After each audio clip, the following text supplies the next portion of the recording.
want to share some interesting thoughts with you this month, Leo. It's May 2018. I'm Dadhichi from astrology.com.au. If you're new here, I like to call this the Oracle Express. I'm not going to go into tedium. I want to talk just about a few of the main aspects that are going to form. And really, I think what's important to look at straight off is this combination of planets in your sixth house. This is Leo, your sun sign, 1, 2, 3, 4, 5, 6. Sixth house is your work, the actual working environment, your co-workers, employees, people that work for you. It's also your health. And I think it's important to note here an aspect that not a lot of people look at. It's what we call a golden mean aspect. And here Venus is your planet of career, making that golden mean aspect to Pluto, and also just very recently to Mars, which is your best planet.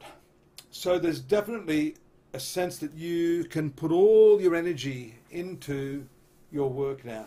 But when you've got the Mars and Pluto combination here, and we've also seen that Saturn's partaking of this role to some extent, then you may be really pushing yourself beyond your limits. This is really a combination that gives you indomitable strength. But whenever I see that in the sixth house, it can mean that you're undermining yourself in other areas, not the least of which would be your relationships ruled by Saturn. We see the rulership of Mars ruling your fourth house of domesticity, your family life. So at what cost, I guess, is the question.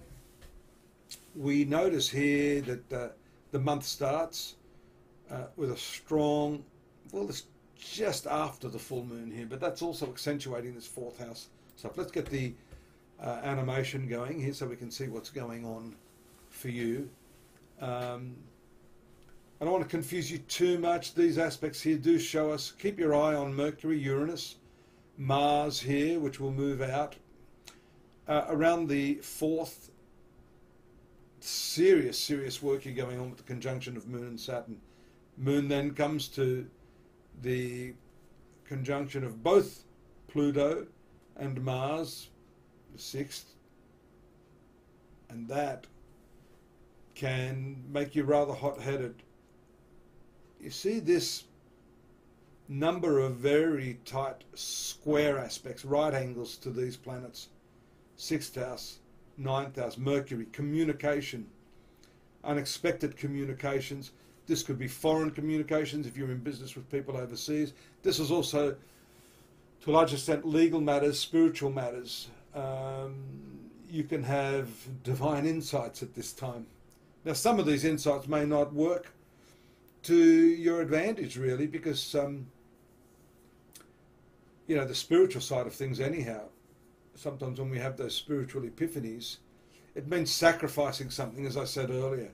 You may need to give up something. You need to weigh up things, because this 9th house, and also here with the 7th house being the natural house of Libra, although it's in Aquarius, indicates a balancing of matters. You've also got that here with Venus, which is your work planet, in the dual sign of Gemini.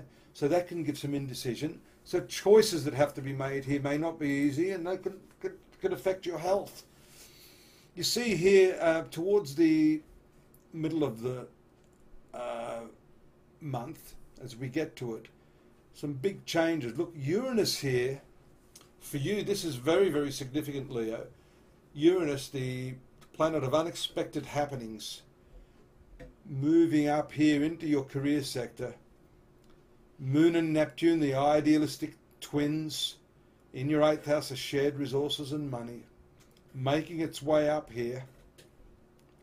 And right about the 14th, 15th, 16th, take a look at what's happening here. Just move this a little bit more.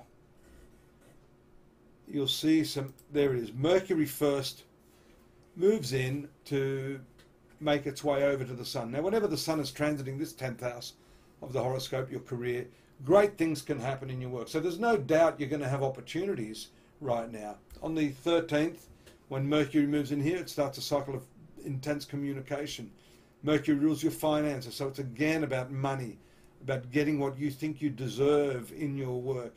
Here you're putting in all the hard work, all the long hours, all of the putting up with all the bratish behaviour of the co-workers that you can't stand the bar of.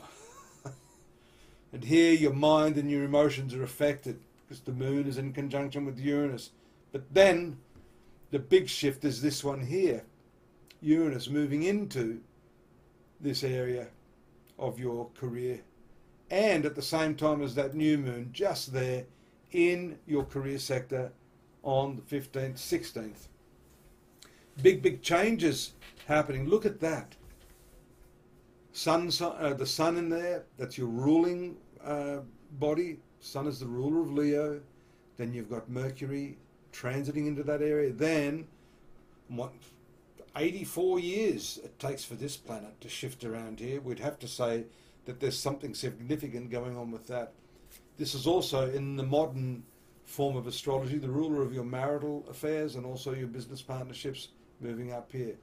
So there's a strong link with other people in your work. You're able to really bring to the table your technology, your progressive thinking, your intuitive powers, which are seen by these combinations of planets. And that new moon means new beginnings in your work.